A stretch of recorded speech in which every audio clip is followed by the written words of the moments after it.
ఓవైపు ఏసీబీ వరుస దాడులు చేస్తూ ఉన్నా కొందరు అధికారుల్లో మార్పు రావడం లేదు. సంగారెడ్డి జిల్లా చిన్నారంలో రెవెన్యూ ఇన్స్పెక్టర్ జయప్రకాష్ లంచం తీసుకుంటున్న వీడియో కలకలం రేపుతోంది.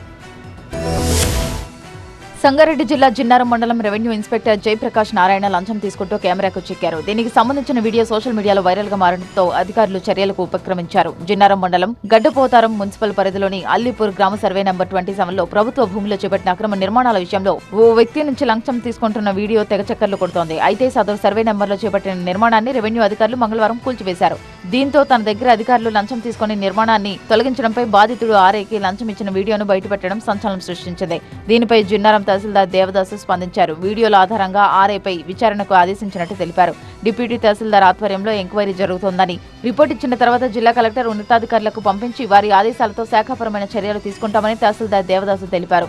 లంచం తీసుకుంటూ అడ్డంగా బుక్ అయిన ఆర్ఐ జయప్రకాష్ వ్యవహారం సంగారెడ్డి జిల్లా అధికారిక వర్గాల్లో కలకలం రేపింది. అటు ఓవైపు ఏసీబీ దాడులు కొనసాగుతున్న అవినీతి అధికారుల్లో మార్పు రాదా అంటూ ప్రజలు మండిపడుతున్నారు. అవినీతి అధికారులపై కఠిన చర్యలు తీసుకోవాలని డిమాండ్ చేస్తున్నారు.